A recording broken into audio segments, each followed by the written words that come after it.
तर दिव्य दृष्टी पण काय काम करते, दिव्य दृष्टीचा फायदा पण काय, आत्ताच्या युगामध्ये तरी खूप कमी लोकांना होते. तर त्या दिव्य दृष्टीचा उपयोग पण नाही तसा. तर तुमचं नाव न विचारता, जन्मतारीख न विचारता मी तुमचं धड धड धड धड प्रत्येक सांगत असतो. कोणतरी म्हणते की कुंडलिका जागृत करणं, तो दिव्य दृष्टी व्यक्ती असणारी वेगळी असते. पण मी सहज असं बोलायला लागलो की बाबा तुझं असं होणार आहे, तर ते व्हायला लागलं. त्यावेळेला घरामध्ये एक बाबांचा फोटो होता, बाळांना साईबाबा असं. त्यावेळेला समोरच्या व्यक्तीचं ना त्या अनुषंगानं सगळा पाठचं पुढचं सगळं दिसत जातं की तुझं असं आहे तसं आहे, तू हे कार्य केलंयस, तुझा हा प्रश्न आहे, तो प्रश्न का तकलाय, का थांबलाय, तू काय काम करत होतास, तुझे कर्म काय. एखादी व्यक्ती काम करत असताना त्याच्या फॅमिलीमध्ये बऱ्याच अडचणी निर्माण होत असतात. ज्या वेळेला मंदिरात प्रवेश करायला लागले ना त्याला माणूस म्हणलं जातं. ज्यांचे आई वडील जगात आहेत त्या मुलांना आई वडिलांना सांभाळायला भाग पाडतात. आई वडिलांच्या नंतरच अध्यात्म चालू होतं. जिथं भगवंत आहे तिथं आसुर सुद्धा आहे. तर त्यानं आई तुळजाभवानीला आणि खंडोबाला पूजायचं. रामकृष्णारी माऊली. आपण आज भेटणार आहोत सचिन दादा खांडेकर यांना, ज्यांना श्री साई माऊली महाराज म्हणून पण ओळखलं जातं.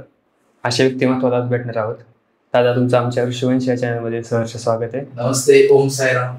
दादा आपण बऱ्याच दिवसांपासून आपलं बोलणं चालू आहे, भेटायचा योग आपला होतोय, कधी पोस्टपोन होतोय, गणपती आले आणि ते पुढे मागं येतोय. आपण आज फायनली भेटलोय. तर मी तुमच्याबद्दल अशा बऱ्याच गोष्टी ऐकल्यात, व्हिडिओ वगैरे पाहिलेत. मला असं विचारायचं की दिव्य दृष्टी म्हणजे काय असतं? दिव्य दृष्टी एक अध्यात्मातला पार्ट आहे. त्याच्यात शब्दच आहे दिव्य म्हणजे प्रकाश. आणि दिव्य दृष्टी त्या लोकांना असते जे म्हणजे अध्यात्मामध्ये सात्विक असतात. नाही का, त्यांचं अध्यात्म खूप छान पद्धतीनं चाललंय, जे त्यांचे जिवंत गुरु पण असतील त्यांच्या मार्गदर्शनाखाली चालले आणि त्या अध्यात्मातनं त्यांची प्रगती होत होत होत होत त्यांना एक दिव्य दृष्टी सिद्ध होते आणि प्राप्त होते. त्याला आपण दिव्य दृष्टी म्हणतोय. तर दिव्य दृष्टी पण काय काम करते, दिव्य दृष्टीचा फायदा पण काय. दिव्य दृष्टी आत्ताच्या युगामध्ये तरी खूप कमी लोकांना होते, एक लक्षात. आणि ज्यांना होते ते कॉमन नसतात, त्याला आपण दिव्य दृष्टी म्हणतो. ज्याला होते तो कॉमन नसतो. म्हणजे हे अनुवंशिक पद्धतीने आलेलं असतं की अनुवंशिक असं काय नाही बरं का. अनुवंशिक नाही म्हणता येणार. मग ते अनुवंशिक म्हटलं की ह्याला झालं, या पोरग्याला घेऊन नाही. त्याचा सुद्धा सात्विकपणा काहीतरी पाहिजे. जन्म घेतला होता त्याने, पण त्यांना अध्यात्माचं ज्ञान नसेल तर त्याला दिव्य दृष्टीचा काय उपयोग आहे. आणि कधी कधी समजा त्यांना दिव्य दृष्टी जन्मापासून असेलच आणि त्यांच्या कुळानं त्यांच्या दिव्य दृष्टीचा समाचार किंवा वागणूक आणि त्यांची वर्तणूक आणि त्यांना सांभाळलं नाही तसं, तर त्या दिव्य दृष्टीचा उपयोग पण नाही तसा. बरोबर. तर दिव्य दृष्टी अजून असं पण सांगता येईल की तुम्हाला म्हणजे अशा लोकांना ते काय बघू शकतात की ते सर्वसामान्य कोणाला लक्षात येणार नाही. म्हणजे एखाद्याची तुमची माहिती जर मला द्यायची असली, दिव्य दृष्टी आमच्याकडे आहे मी तुम्हाला, तर तुमचं नाव न विचारता, जन्मतारीख न विचारता मी तुमचं धड धड धड धड प्रत्येक सांगत असेल. तसे तुम्ही काय सोशल मीडियावर काय महाराज वगैरे बघितले असतील किंवा काय आहे, कधी आपण त्यांना दिव्य दृष्टी पण म्हणू शकतो, लक्षात घ्या. आणि त्याच्या मागे मग अजून त्या दिव्य दृष्टीनंतर अजून पुढे बरेच शास्त्र आहेत, पद्धत आहे, काय मग त्याच्यात मग ते कोणतरी म्हणते की कुंडलिका जागृत करणं. ज्याची कुंडलिका ऑन झाली त्याच्यानंतर सुद्धा त्याला दिव्य दृष्टी आली संचाराला. असे दिव्य दृष्टीचे अनेक असे प्रकार आहेत. आता हे दिव्य दृष्टी समजतं कसं आपण समोरच्या ज्याला दिव्य दृष्टी आहे ते समजतं कसं, तो तसा दिव्यच असतो, प्रकाशच असतो, एक लक्षात घ्या. आणि तो समाजामध्ये काय नाही ते मी मगाशीच म्हटलं की तो दिव्य दृष्टी व्यक्ती असणारी वेगळी असते, काहीतरी दिव्य करणारी. मग तो कसा आहे बघा, आता आमच्याकडं आम्हाला आता समाजामध्ये मी स्वतःला कायचं नाही म्हणणार, पण म्हणलं जातंय की आता तुमच्याकडे दिव्य दृष्टी आहे आणि तुम्ही लोकांना असं मार्गदर्शन करताय की त्याच्यातून त्या मार्गदर्शनातून मुक्त होतात. त्यांच्या प्रश्नातनं, त्यांच्या संकटातनं दिव्य दृष्टीच्या मार्फत आम्ही त्यांना त्यांचं मार्गदर्शन करतो आणि ते मुक्त होतात. त्याला थोडक्यात तुम्ही असं समजून चला की दिव्य दृष्टीची लोक कमी पण आहेत आणि ते समोरच्या व्यक्तीला समजते की त्यांच्याकडे दिव्य दृष्टी आहे. तुम्हाला कधीपासून हे समजायला लागले? अध्यात्माची सुरुवात माझी जसं मला समजायला लागलं तशी म्हणायचं की आमच्या आजोबाची कृपा आहे. म्हणजे माझे वडिलांचे आई आणि बाबा ते अध्यात्मामध्ये चांगल्या पद्धतीने कार्य करत होते. स्वर्गवासी झाल्यानंतर आमच्या वडिलांनी किंवा चुलत्यांनी अध्यात्माचा कार्यकाल जसा करायला पाहिजे होता तसा नाही केला. मग तो कसा असते, भगवंताची कृपा आहे, तिने केलेली भगवंताची कृपा ना कधी वाया नाही जात. त्यांनी मला त्या भागात पाठवलं आणि मग माझं कार्य लहानपणापासूनच चालू केलं आम्ही त्या अनुषंगाने, लक्षात घ्या. आणि मग ते लोकांपर्यंत आम्ही कळायला लागलो. लहानपणी मी सहज असं बोलायला लागलो की बाबा तुझं असं होणार आहे, तर ते व्हायला लागलं. ते आईला आश्चर्य वाटायला लागलं की, आणि ते हळूहळू ह्या गोष्टी वाढत गेल्या. आणि एकदा असंच मग आईनं मला विचारलं की अरे तू हे सांगायला लागलायस, हे कसं शक्य आहे, कोण तुला सांगते, काय सांगते. त्यावेळेला घरामध्ये एक बाबांचा फोटो होता. मी म्हणलं ही व्यक्ती मला ही सगळ्या कल्पना देते आणि घडीत तुम्हाला ती सांगून जातो. आणि मग मग आईने मला तिथं सांगितलं की बाळांना साईबाबा असं म्हणतात. त्यावेळेला मला कळालं की हे बाबा किंवा ही व्यक्ती आहे ती साईबाबा. तोपर्यंत माहित नव्हतं, लहान होतो. कोणतरी सांगते आणि त्या अनुषंगाने त्यांनी सांगणार आम्ही इकडे पुढे जाणार, त्यांनी सांगणार गणितच असतं. मग त्यांचं तसं समथिंग असं म्हणलं तरी बाबा मला त्या ठिकाणी प्रसन्न झाले आणि त्या अनुषंगाने त्यांच्या नावे आजपर्यंत आम्ही मार्गदर्शन करत राहतोय.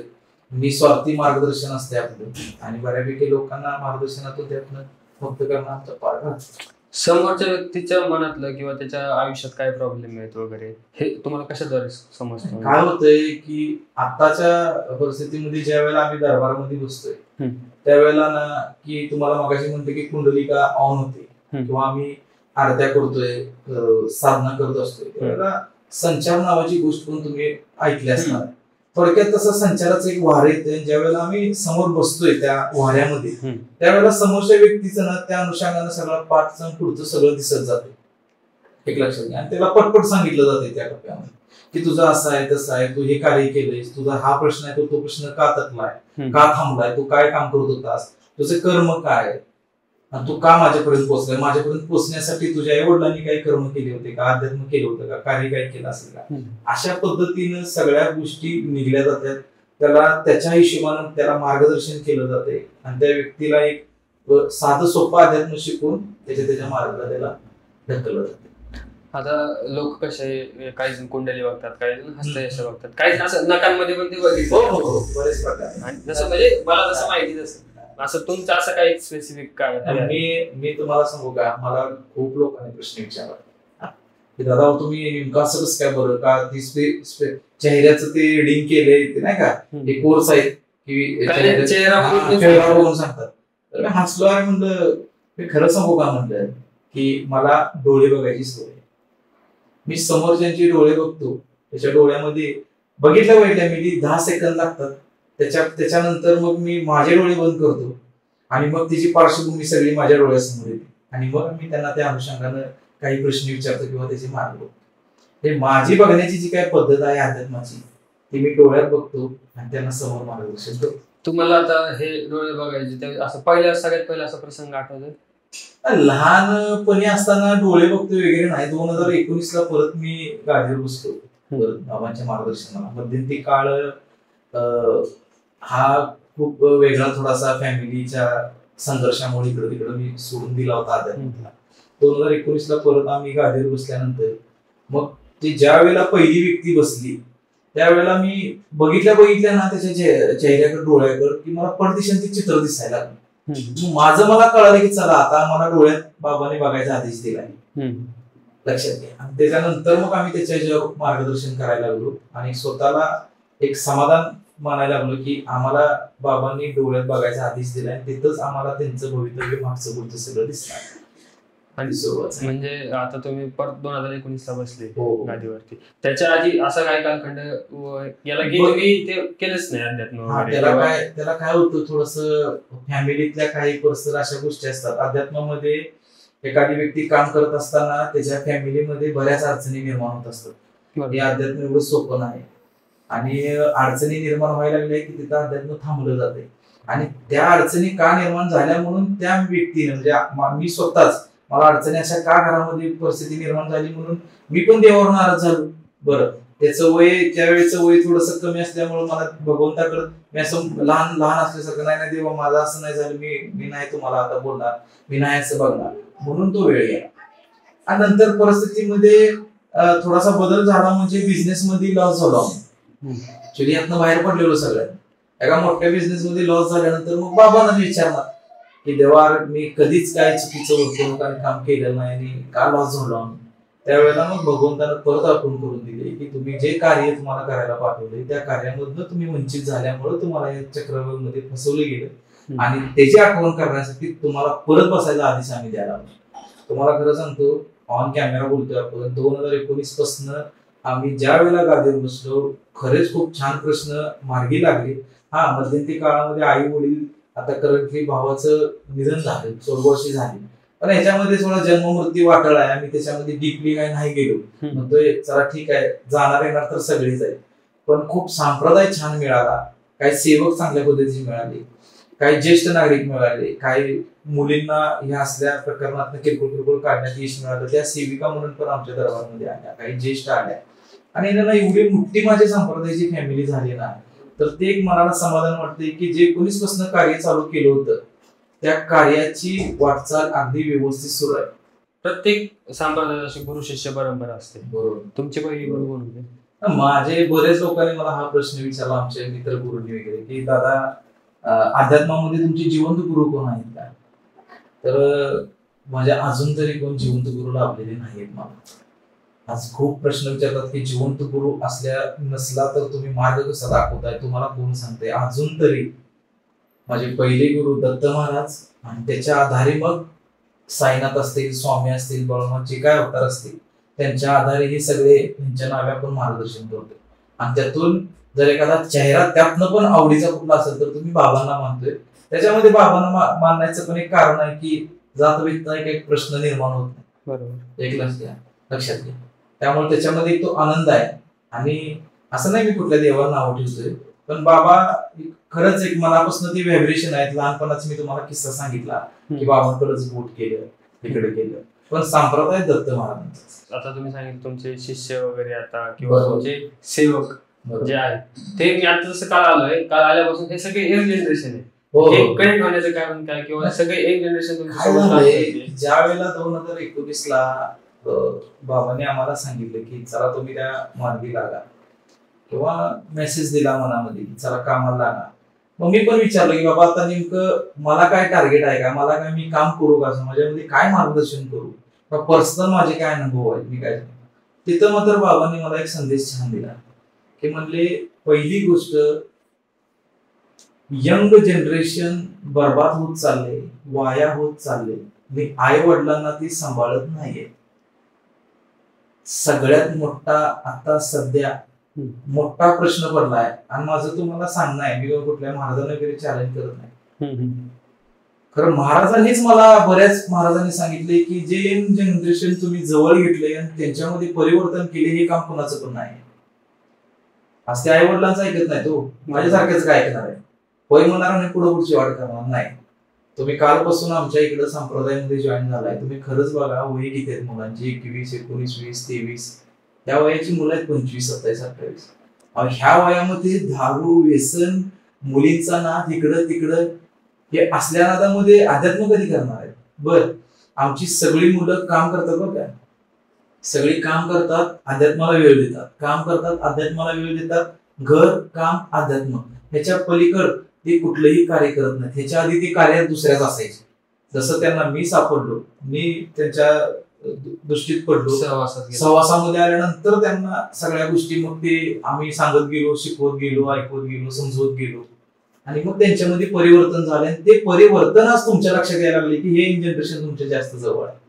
आता जसं आपलं बोलणं चालू आहे की तुम्हाला समोरच्या व्यक्तीचं समजतं, हे ज्यावेळेस समजतं ते प्रोसेस काय असते, किंवा त्यात जसं तुम्ही सांगितलं की दत्त महाराज, साईबाबा, बाळू मामा, तर हे तुम्हाला कसं समजतं की बाबा हा जे व्यक्तिमत्व आहे हे आपल्या शरीरामध्ये अवतरतं किंवा हे मार्गदर्शन करतात वगैरे? काय होतंय, पहिली गोष्ट समजून घ्या, कुठलाही संत देव शरीरामध्ये प्रवेश करत नाही. ओके.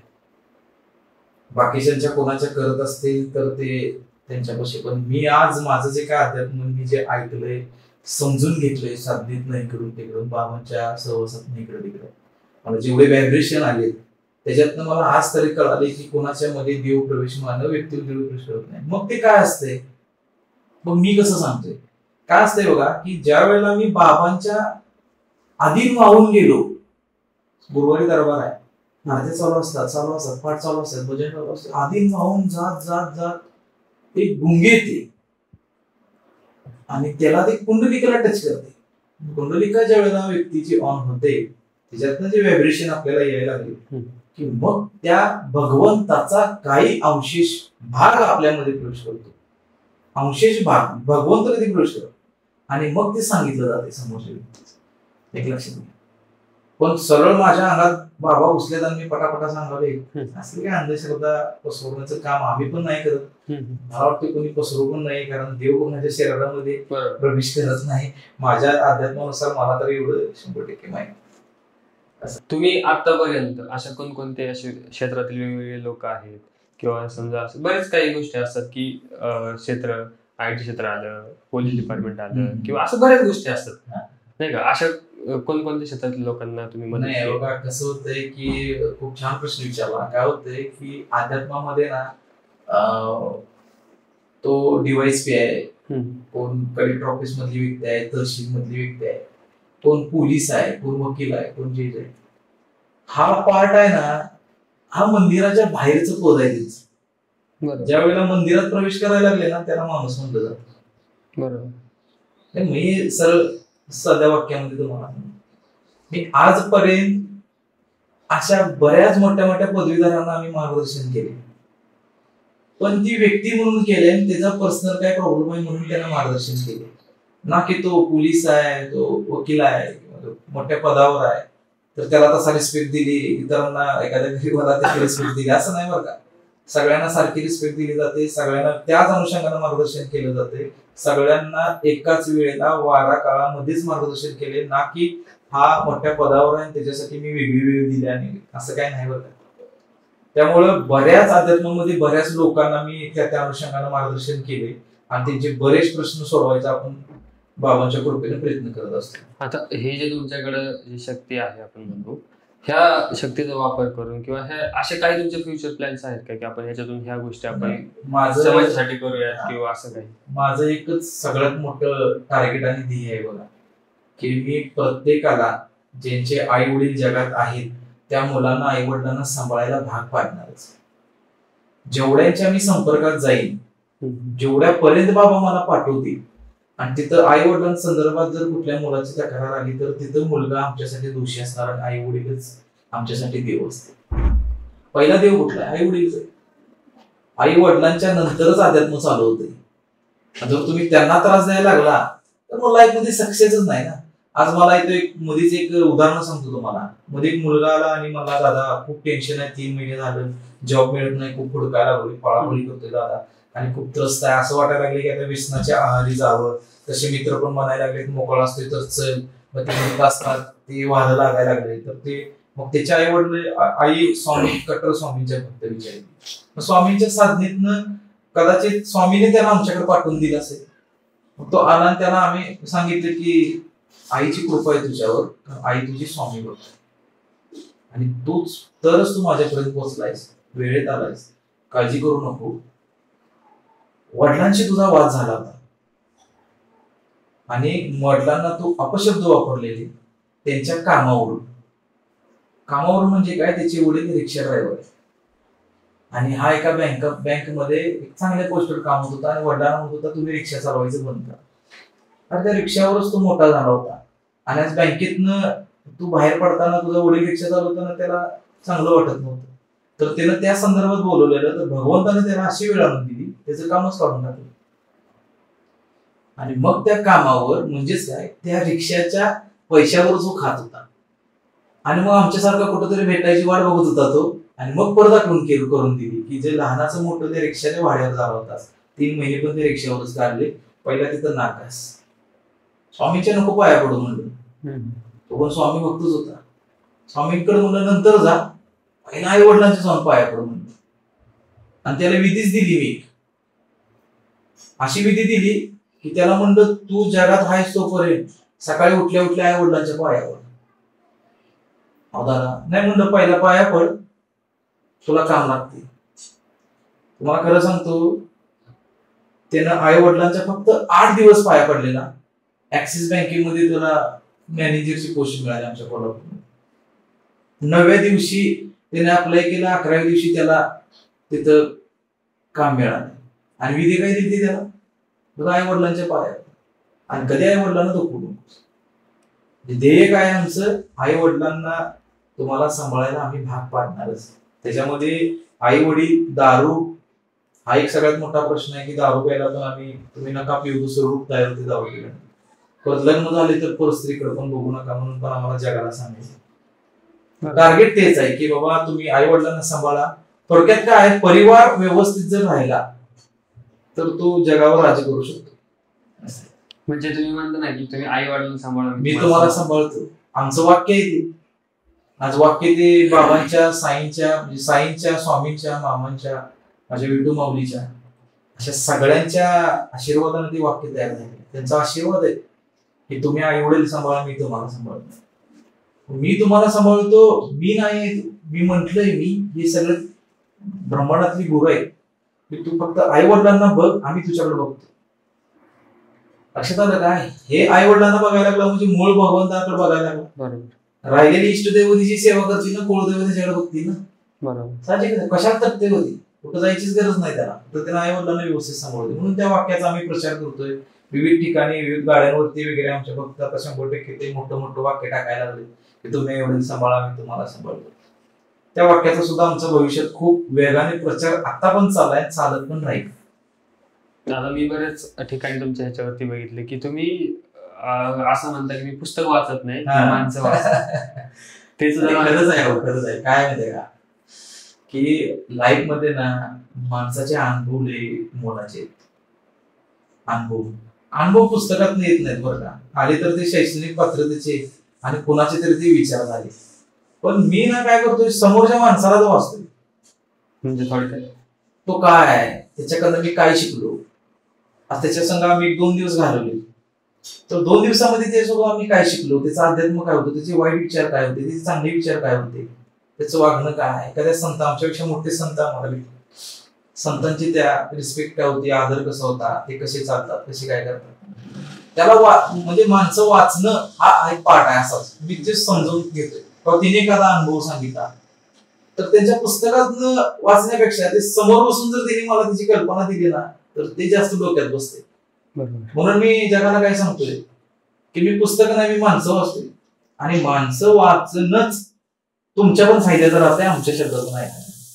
कारण पुस्तकात वाचले पाहिजे, त्याशिवाय मोठीवर नाही होणार आहे. पुस्तकाचा का फोन करत नाही, पण माणसं वाचण्याचा उद्देश आणि कला ही माझी तरी पद्धत वेगळी आहे. त्यामुळे त्या अनुषंगाने मी तुम्हाला मार्गदर्शन करत असतो माणसं वाचणं. आता मी साईबाबांचे बरेच फोटोज वगैरे पाहिले किंवा शिर्डीचे पण तिथले बरेच फोटो, शब्दाचं वगैरे असं लिहिलं, त्याचं काय महत्व, त्याचा अर्थ काय. आपल्याला पण बाबांचा फोटो आहे, त्याच्यामध्ये श्रद्धा वगैरे काय होतंय, आपल्या हिंदू धर्मामध्ये खूप देवता आहेत.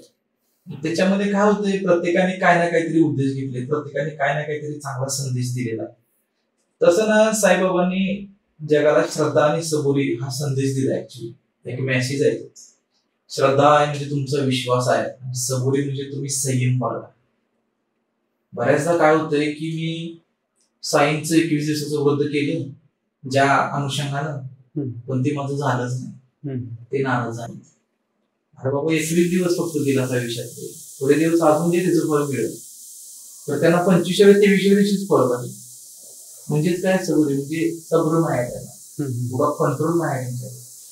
श्रद्धेने तर काम केलं, पेशन्सच नाही. म्हणजे श्रद्धेने काम केलं, श्रद्धा पहिला शब्द, श्रद्धेने 21 दिवस घालवले, सबुरी सब्र नाही, वाट पण बघ.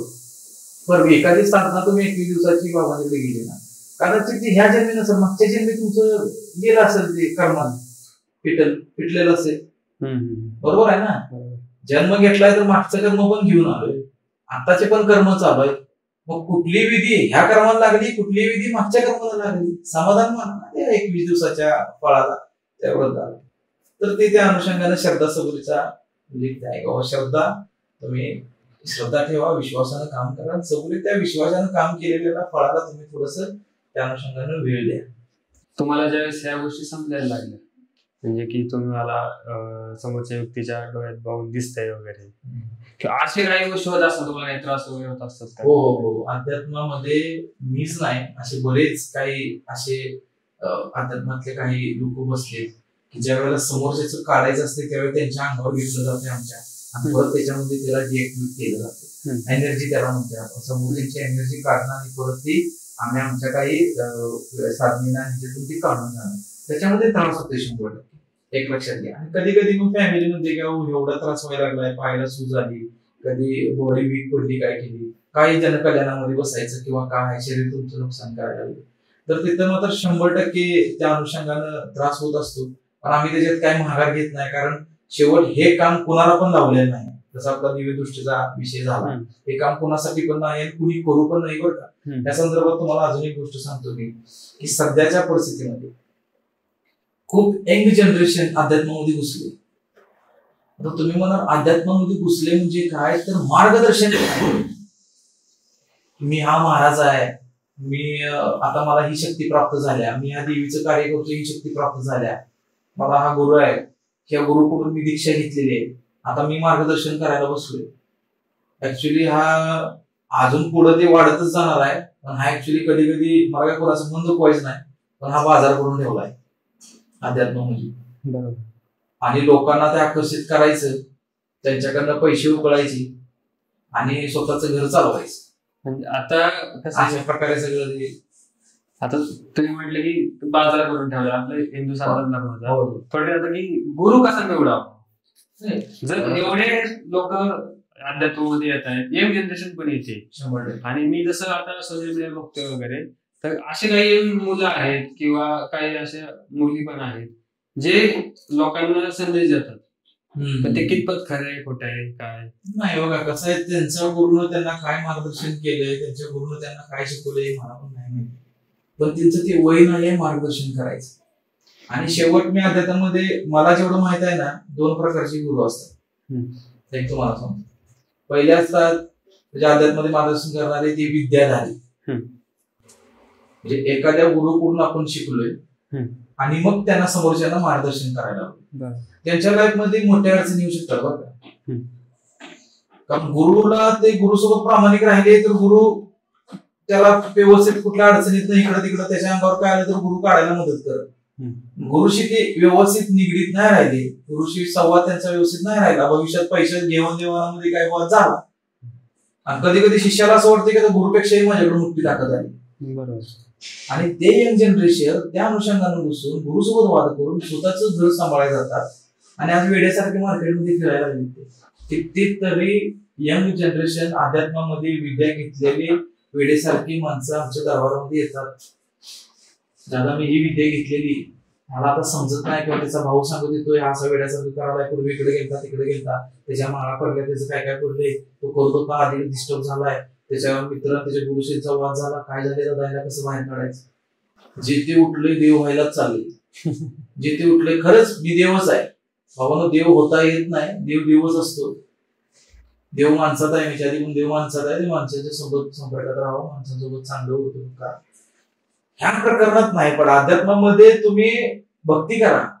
आता गुरु जर तुम्ही विचारलं ना गुरु कसा, पहिला आई वडिलांची भक्ती चांगली पाहिजे. आई वडील अध्यात्मामध्ये पाहिजे. आई वडील अध्यात्मामध्ये असतील तर ती मुलांवर संस्कार करणार, आणि त्याच्या ते संस्कारानं त्यानं आपल्या इष्ट देवतांची म्हणजेच काय स्वामी साई जे काय त्यानं एक देव भगवंत त्याने मनाला प्रेम केले, गणपती बाप्पांचं माझं प्रेम आहे, त्याची भक्ती वाढली ना त्याला अडचणी चालू होतात. बघा गुरु कसा सापडतोय बघा, त्याला भगवंताची म्हणजे स्वामींचे स्वामी स्वामी स्वामी साई साई साई चालू करतोय. खूप पडतोय, आरतीला गेला, लोटा गेला, पुसाय गेला, संधीला गेला, इकडे गेला तिकडे गेला, देवाच्या ह्या कार्यक्रमाला ती पालखी हे पालखी ते लय फिरायला लागला, खूप करायला लागला. अध्यात्म जगाला दिसायला लागले की अरे हा अध्यात्म केवढं करायला लागलाय, आमचं पूर्व इकडे गेले, आमचं पूर्व तिकडे गेले. कारण त्याला खूप मोठे आजार किंवा खूप मोठ्या अडचणी, आणि त्याला मग जिवंत गुरु दिसतो. ते स्वामीच दाखवतात, साईच दाखवतात की आमचं पोरग आजारी पडले, दवाखाना म्हणून सुद्धा काय विना झाले, आणि दादा बघा. ते बघणारा जो दादा असतोय ना, तो त्याच्या आयुष्यात गुरुची एंट्री झाली. गुरु मिळवण्यासाठी पहिला देवाची भक्ती करायला लागते. भक्ती करून करून करून अडचण तयार करून भगवंतच अडचणीत टाकतो, ते परीक्षा असते, आणि मगच जिवंत गुरुची प्राप्ती होते. तोपर्यंत त्याला जिवंत गुरु सापडणार नाही. त्याला भक्ती करायची, भक्ती वाढली की अडचणी वाढतात आणि अडचणी त्या मिटवण्यासाठी त्याला जिवंत गुरु कुठं ना कुठेतरी भगवंत 100% दाखवत असतो. म्हणजे त्याचा मित्र म्हणून चल एक ठिकाणी मार्गदर्शन आहे, तिथं जरा खूप चांगलं मार्गदर्शन करतात, चल तुला काय झाली बघूया. त्याचा गुरु मिळाला, त्याचा मित्र साक्षीदार होता गुरु, त्याच्यापाशी तिथे ढकलण्यावर कोणतरी पुश करणार पाहिजे. 100 ते पुश करणारा स्वामी असतो, पुश करणारे साई असतात. त्याला फक्त पुश.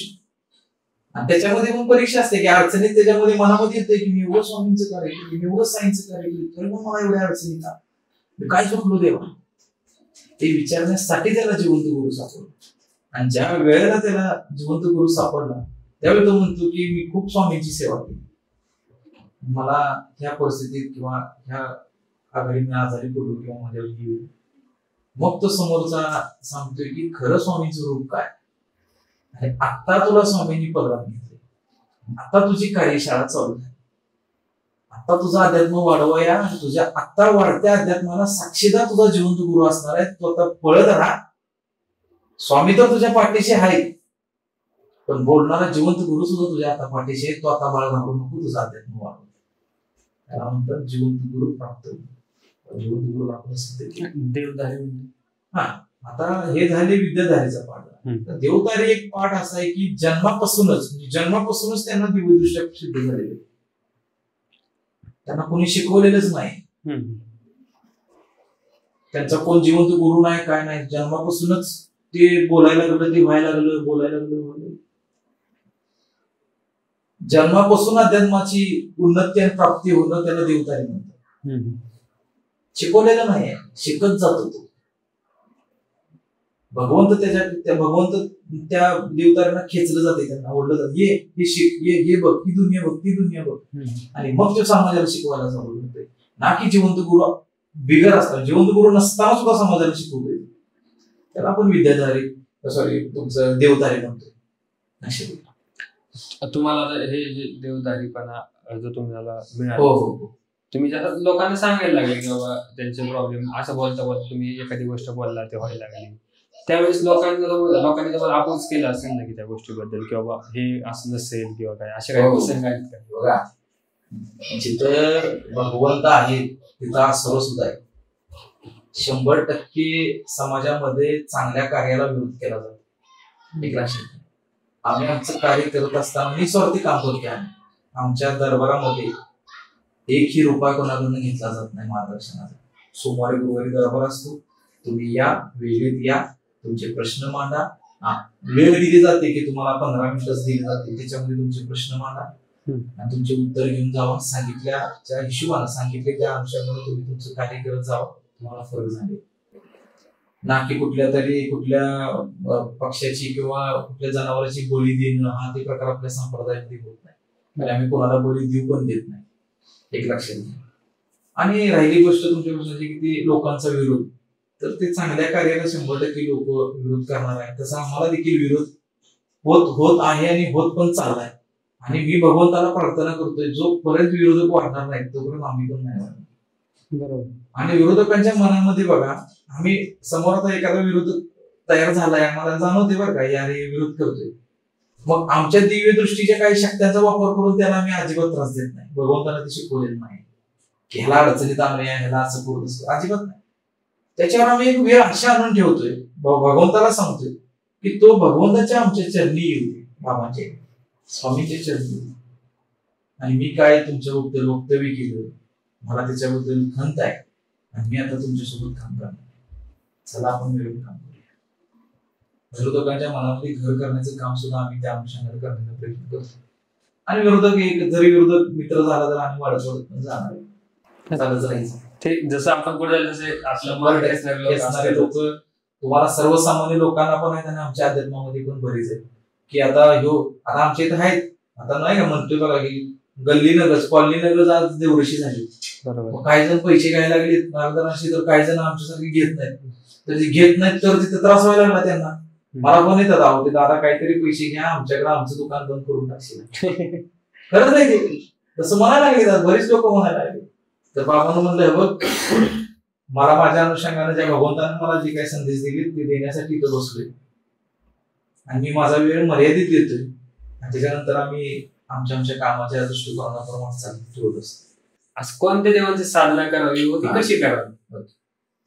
मी तुम्हाला ना ठराविकच अध्यात्मातल्या काही साधना किंवा काय केल्यानंतर सिद्ध होते मी तुम्हाला थोडक्यात सांगतो बरं का. पहिली गोष्ट तुमच्या घरामध्ये देवाला पाहिजे. बरोबर.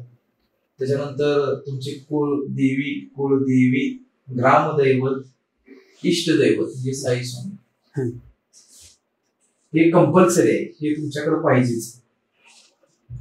त्याच्यानंतर मग काय महादेवाची पिंड, गणपतीची पिंड म्हणा, अन्नपूर्णा म्हणा, त्या अनुषंगानं तुम्ही ते देवाची स्थापना करायची एक लक्षात घ्या. आणि त्या अनुषंगानं तुमचं कार्य चालू ठेवायचं. वर्षातून एकदा तुम्ही कुलदैवताला, कुलदेवीला जाणं गरजेचं आहे. आठवड्यात एकदा, 15 दिवसांनी एकदा, महिन्यात एकदा. ग्रामदेवताला म्हणजे तुम्ही जिथं राहताय तिथं जे ग्रामदेवता आहे तर महिन्यातून एकदा तरी तिथं दर्शन देणं गरजेचं आहे. आणि ह्या देवाऱ्याच्या किरकोळ ह्या गोष्टी तुम्ही लक्षात घ्यायच्या. तर अध्यात्म कसं करायचं किंवा त्याच्यातनं काय सिद्ध करायचं तर पहिल्यांदा त्याच्यात पण आई वडिलांनाच बघायचं. आई वडिलांना बघा, अध्यात्म करा. आई वडिलांना बघा, अध्यात्म करा. आणि आपलं काम जे आहे ते एकदम प्रामाणिक करा. चुकीच्या कामानं पैसे जर मिळवत आपण असलो आणि त्या अध्यात्माला घालायला लागलो तर ते व्यर्थच आहे. म्हणजे आता आपण बोललो कुलदैवत, इष्टदैवत, ग्रामदैवत. तर कुलदैवत, इष्टदैवत हे कसं ओळखावं? नाही, कुलदैवत जे असते आपलं ते आपल्या कुलाचार्यापासून आलेलं असते. लक्षात घ्या की म्हणजे आजी आजोबा, त्यांचे पंजोबा तिथूनच ते त्या देवाला सांभाळायला लागले. कुलदेवी, कुलदैवत आणि त्या पिढ्या त्या सांभाळत राहणार आहे. तर त्या इष्टदैवतांचा बदल होऊ शकतो बरं का.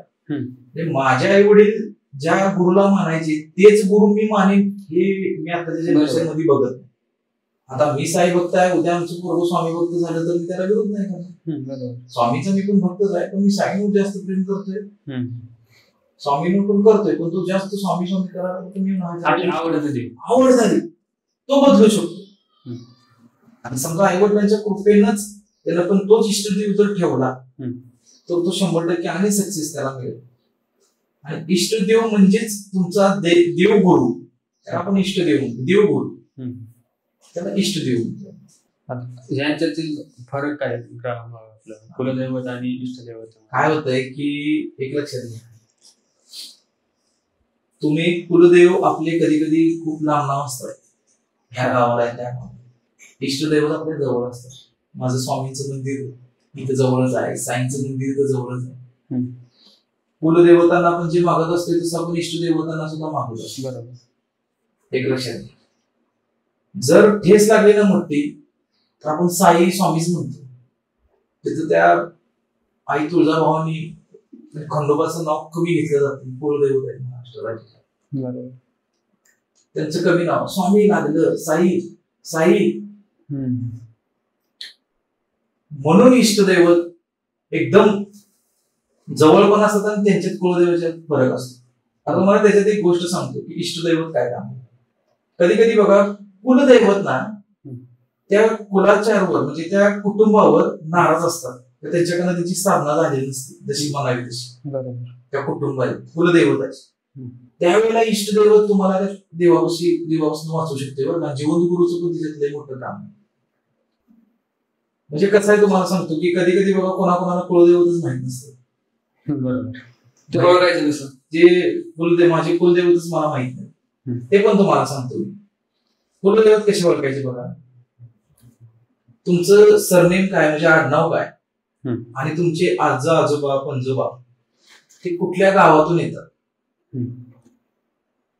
त्या गावामध्ये तुम्ही आता राहताय की नाही. समजा स्थलांतर झाला असला तर तुम्ही त्या गावामध्ये जावा. फॉर एक्झाम्पल जाधव आडनाव आहे तुमचं, तर तिथं जाधवांची बाबा एक 8 घरं होती. तर आता त्या जाधवांचं कुळ काय आहे का तिथे शिल्लक, तर त्या कुळात जावा. त्यांचे कुलदैवत कुठले आहेत बघा. त्याने तुम्हाला तिथल्या कुलाचार्यातनं जाधवाचा जाधव मिळाला ठीक, समजा जर जाधवाच्या जाधवला मॅच नाही झालं तर मग कुलदेवाचा जप आहे तो तुम्हाला 21 दिवस किंवा 45 दिवस तो 108 माळेने तो जप रोज करायला पाहिजे. समथिंग 45 म्हणजे 1.5 महिन्यानंतर तुम्हाला 100% तुमच्या स्वप्नामध्ये कुलदैवत तुमचे दाखवणार.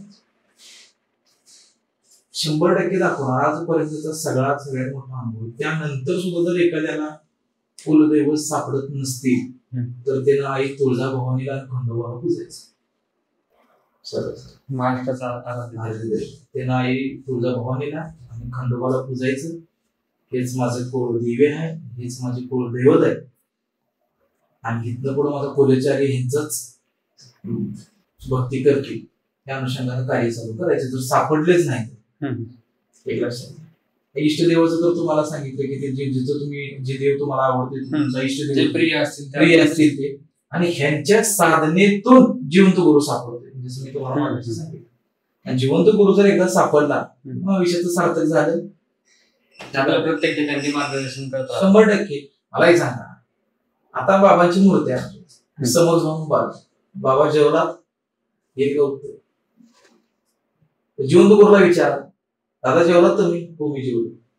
देवाचं उत्तर येते अंतःकरणात येते. तुमच्या सगळ्यांना ऐकू यायला नाही का?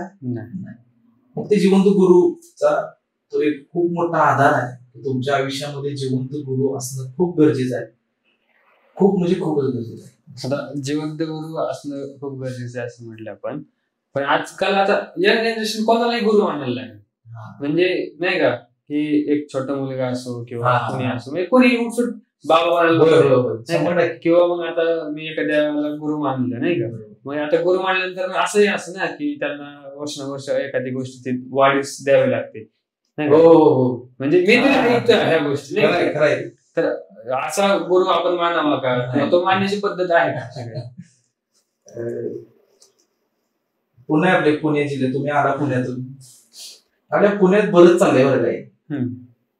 आता काय झालंय ट्रेंड झालंय की मी ह्या देवीची भक्ती करतोय ह्या देवाची भक्ती करतोय आणि माझी आराधना साधना खूप चालली आहे. त्याचा सोशल मीडियावरून प्रसार चालू आहे. डायरेक्ट आव्हान केलं जाते की तुम्हाला जर आम्हाला गुरु करायचा असेल तर तुम्ही आमच्या संपर्क करा. आमच्या इथले काय कोल्हापुरातले सदस्य त्यांच्याकडे गेले तिथून आम्हाला त्याची माहिती मिळाली किंवा आम्हाला सुद्धा त्याची व्हायब्रेशन आहेत की अशा पद्धतीनं चालू. तर एका सदस्याने आम्हाला तिथं सांगितले दादा आम्ही गेलो होतो तर ते आम्हाला गुरु करून घेण्यासाठी काही लाखात अमाऊंट सांगितली. हो लाखात. आणि कार्यक्रम तुमच्या इकडे म्हणजे कोल्हापुरात येऊन करणार आणि तुमच्या घरामध्ये देव बसवणार आणि तुम्हाला हे सगळं असं असं ती माळ असेल काय जप असेल ताप असेल अशा पद्धतीने सगळी शिकवून देणार आणि तुम्ही आम्हाला देवाचा मान माझा मान म्हणजे गुरुचा काही पैशाचा दाग दागिन्याचा आता तर करायचाच आणि वर्षानुवर्ष तो त्याच्यामध्ये वाढ करत जाईल. अशानं असले गुरु मोठे व्हायला लागले दाग दागिने घालून फिरायला लागले. आता त्या दाग दागिने काय मला त्यांचा काही विरोध नाही बरं का. ते त्यांच्याकडे असेल तिकडे ते घालून फिरू दे. तर कुठल्या शिष्याकडनं गुरुनं पैसे घेऊन दीक्षा देणं हे मला योग्य नाही वाटत. त्या शिष्याकडं काय कॅपॅसिटी आहे तो शिष्य होण्याच्या लायकीचा आहे का? तो आई वडिलांना सांभाळतो का? तो काय व्यसन करतोय का? त्याच्याकडे महिलांकडे बघण्याचा दृष्टिकोन कसा आहे? तर त्याची पर्सनल लाईफ कशी आहे? याच्या आधी तो काय करत होता? उठलं सुटलं पैसे आहेत म्हणून आज गुरु करून घ्यायचं त्यांना आपलं लावायचं कामाला ती आपलं दुकान उघडून बसते करा कार्य चालू. जास्त वेळ चालत नाही बरं का. ते मी तुम्हाला एक सांगतो तो खेळ जास्त वेळ चालत नाही म्हणून म्हणतात की ती वेड्यासारखी फिरतात नंतर आणि नंतर तसले गुरु जे दाग दागिने घालून फिरतात त्याच्या लक्ष पण देत. असा एक दृष्टांत झाला की तो गुरु शिष्य ती 6 महिन्यातनं त्या गुरुकडे गेला आणि ती गुरु म्हणतोय त्याला बोल की काय काम आहे? अहो म्हणला मी तुमचा शिष्य आहे की. अरे हो तू शिष्य आहेस का? तुझ्या घरी आलो होतो.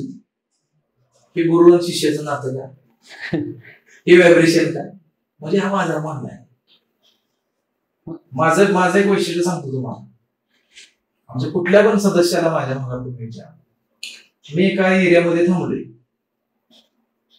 त्या एरियाच्या 500 मीटर अंतरावर जर माझा भक्त असेल ना, एकतर त्याचा फोन मला येईल, नाही तर माझा फोन त्याला येईल.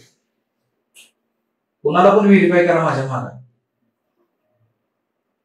त्याला म्हणतात ते गुरुचं आणि शिष्याचं प्रेम, नातं. ते पैशात त्याची गिनती केली जात नाही.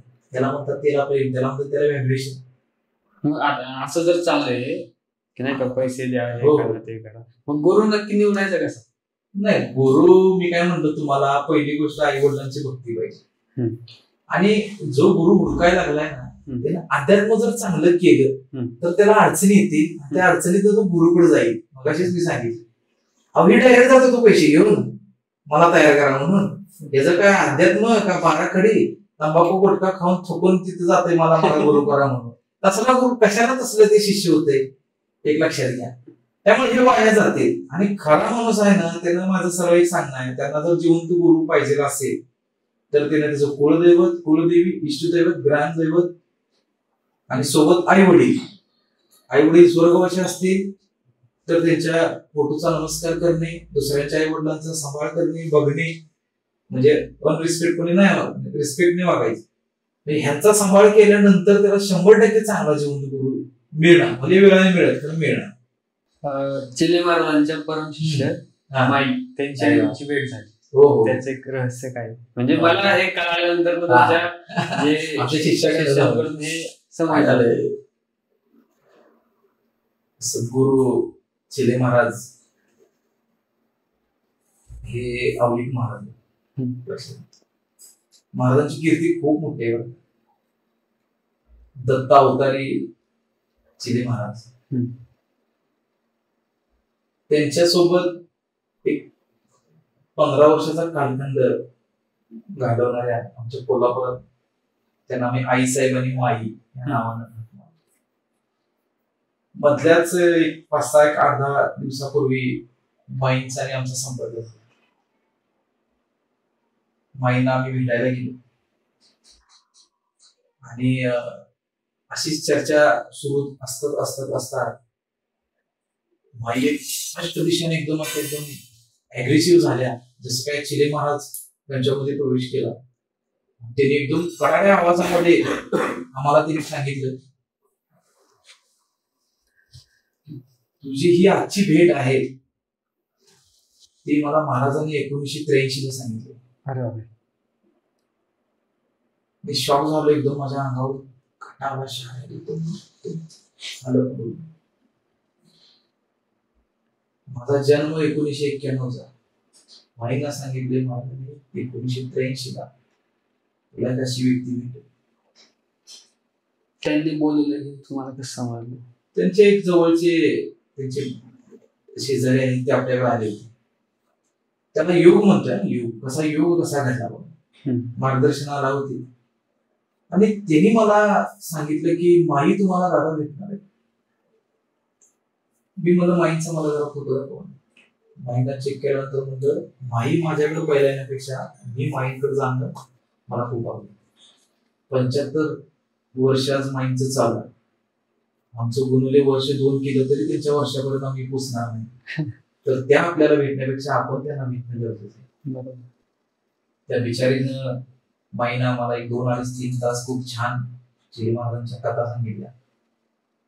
आणि जे वाक्य त्यांनी आमच्यासाठी वापरलं किंवा काही इतिहासात गोष्टी ह्या नोंदी घेऊन ठेवलेल्या चिले महाराजांनी त्यांच्यासाठी भविष्यवाणी केली, ती मला एवढ्या वर्षानंतर ऐकायला मिळाली. ते माझ्यासाठी शॉकिंग होतं.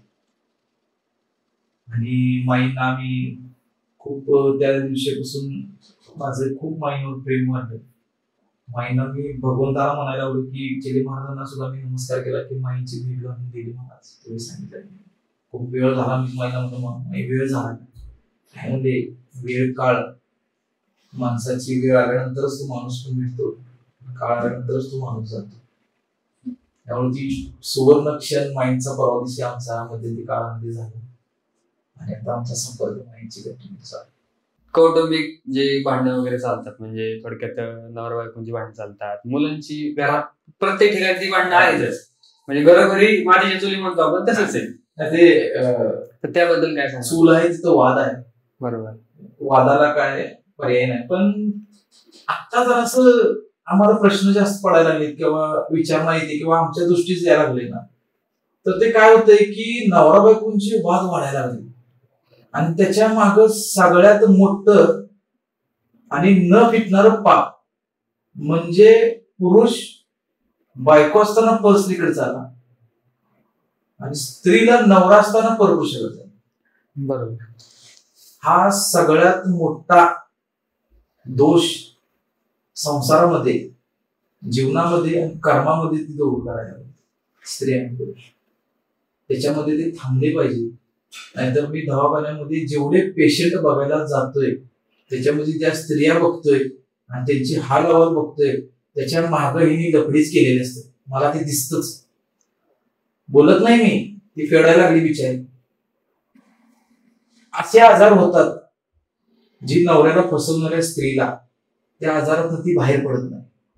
या उलट त्या पुरुषाला अशा गोष्टीला सामोरं जावं लागतं की त्यातून तो बाहेर पडत नाही. त्यामुळे त्याला देखील आजार होऊ शकतो आणि ती तिची स्त्री बघत असते. ह्या उलट पुरुष त्या स्त्रीला बघत असतो. हे जे लग्नानंतरचं प्रेम आहे ना, त्याला शारीरिक आकर्षण म्हणतो बघा. हे तुम्हाला ऍड सांग. मला सांगा हृदय किती आहे? दिलं ना बाई तुला. दुसरं हृदय कोणा कसं काय तयार झालं? तर ते हृदय नव्हतं आणि ती प्रेम पण नव्हतं. त्याला शारीरिक आकर्षण म्हणतात सरळ सरळ. आणि ते मर्यादित काळासाठी असतं. आणि समजा एखाद्याचा कालखंड जास्त वेळ चाललाय, तुम्ही ऐकणार की दादा हा गेली त्या बाईसोबत मला 11 वर्ष दिसतोय, 12 वर्ष दिसतोय. ते लवकर मरत नाही बरं का. त्याला आजार बी तेवढ्या वर्षी चालवतात आणि तिची भोग पण तेवढ्या वर्षी चालवतात. काही स्त्रिया काही पुरुषांना घरातला बैल करून ठेवलाय बाहेरच्या लफड्याने. का तर हा जास्त मिळवत नाही की बाहेर जाऊन काहीतरी उलाढाल करते आणि घर राखरमोठी घराची करून टाकली, दिखावा करून टाकलाय घराचा. सगळ्या गोष्टी मिळायला लागल्या, हे मिळायला ते मिळायला लागले. नवरा मध्ये कुठं नाही लागली, मी कामाला जाऊ, तुझ्याकडनं होत नाही मी करतो, ही भाषा. काम तर 6ला सुटलेलं, तू 8ला आलीस, तुला काय करायचंय? पैसे यायला लागलेत ना घरी. त्या नवऱ्याला बैल करून टाकले. त्याला कारणीभूत आहे पैसा आणि ते शारीरिक आकर्षण. त्या महिलेला कळना झाली की तू पुढचं तुझं एवढं मोठं उकळून ठेवायला लागलीस, एवढ्या आजारांना आमंत्रण करायला लागलीस की तोच नवरा तुला, तू बेडवर झोपलेला असताना तुझी सेवा करायला बसणार. तिथं 12-12 वाजेपर्यंत करत. तू 7-8 वाजवायचीस, तू दवाखान्यात अनलिमिटेड बसशील. तर माझं तुमच्या या चॅनलच्या मार्फत सगळ्यांना सांगणं आहे की कधी लग्न झाले तर परस्त्रीकडे तुम्ही बघू नका आणि स्त्रीनं सुद्धा नवऱ्याला फसवू नका, कारण याचे परिणाम मुलांवर पण पडतात. आज एक मुलगा बघा तसंच वागणार 100%. मुलगा आज वडिलांना मारायला लागला, त्याच्यात एवढी कुठली ताकद आली की तो आज त्या आपल्या बापाला मारायला लागला, आज आईला मारायला लागला, आईला शिव्या द्यायला लागला. म्हणजे ह्यांचा पहिला हे काय करतात, हे रंगवतात आपले सगळे कार्य आणि ह्यांचं वय झालं की मग मुलाचं कार्य चालू होतंय मग ह्यांना भोगायला लागतं. त्यापेक्षा आई वडिलांनी सुद्धा सात्विक राहावं, मुलांवर चांगले परिणाम करावं, अध्यात्माकडे मुलांना लवकर ढकलावं. ह्या जनरेशन मध्ये आत्ताच्या सध्याच्या युगात खूप गरजेचं आहे मुलांना अध्यात्मिक ढकलणं. नाहीतर आमच्या इथं 6वीचा मुलगा बिडी पिताना, सिगरेट पिताना परवा शाळेतल्या शिक्षकाला सापडला. म्हणजे मला भीती आहे त्याची की पुढे हे जनरेशन कसं होईल. कमी कमी वयाची मुलं मोठ्या मोठ्या गुन्हेगारी क्षेत्रामध्ये वळलेले आहेत, मोठे मोठे गुन्हे करायला लागलेत, मोठ्या मोठ्या चोऱ्या लंडी लबाडी करायला लागले. त्यांच्या आई वडिलांनी केलेच होते ते गुन्हे, त्यांचे गुन्हे वेगळे होते आणि त्याचं फळ त्या मुलांना, आणि ती मूल कार्य करायला लागल्यावर त्याचं फळ परत येणार रिटर्न. तुमचं पोरगा असं करायला, तुमचं पोरग हे, तुमचं पोरग ते, परत वेळ, फक्त अँगल बदलतो. असं न होता पण त्याच्यामध्ये तुम्ही न अडकता तुमचं कार्य चांगलं ठेवा. आणि तरी पण तुम्ही जर तुमच्या नवऱ्याला फसवलं असेल तर त्याची माफी तुम्ही तुमच्या कुलदैवत, कुलदेवी, इष्टदैवत आणि नवऱ्याला गुप्त मनातून मागा आणि राहिलेल्या आयुष्यात त्याची सेवा करा. या उलट एखादा नवरा एखाद्या बाईला फसवलेला आहे, परस्त्रीचा असंख्य नाद केलेला आहे आणि त्या माऊलीला तिने दुखवलेला आहे, तर त्यानं आपल्या कुलदेवाला गुप्त म्हणजे माफी मागावी आणि त्या बिचाऱ्याची राहिलेल्या आयुष्यामध्ये त्या बिचाऱ्याची काळजी घ्यावी. त्याला त्याच्यातून मुक्त मिळेल, मुक्त 100% मिळेल. मुक्ती ह्याच्यातून मुक्ती कशी? मी म्हणलं तुम्हाला की कान तुम्हाला मेडिकल पर्यंत आले, त्याच्यातून मुक्तीसाठी वेळेत बाहेर पडा आणि त्या मौलीची सेवा करायची, त्या बिचाऱ्याची तिने सेवा करायची आणि अध्यात्माची पाठ धरायची. कोणतरी चांगला गुरु पकडायचा, एखादा मंत्र घ्यायचा, जपाला बसायचं, म्हणजे ते कर्म फिटायला बरं. त्यातनं पण ते फिटणार नाही बरं का, थोडं बघायला लागलं. जिथे 100% 50% तरी येईल भगवंताच्या ह्याच्यात, तर भोग भोगायला मिळणार 100%. चुकीचं कार्य केलंय ना तर तुम्ही मला सांगतो, एखाद्याला शिव्या दिलेलं हाणलेलं मिटल, लग्न झाल्यानंतर परस्त्रीच्या आणि त्या पुरुषाच्या लग्न झालेल्या स्त्रीला जर नाद लागला तर ती फिटत नाही बरं का. म्हणून माझं सरळ सांगणं. तर दादा धन्यवाद, तुम्ही आमच्या चॅनलवरती आलात आणि एवढी चांगली माहिती दिली तर बरं वाटलं. असंच आम्हाला पुढे मार्गदर्शन करत राहा. तुम्ही पण पुण्यामधून कोल्हापूरला आमच्या या पॉडकास्ट येण्यासाठी तुम्ही आलाय.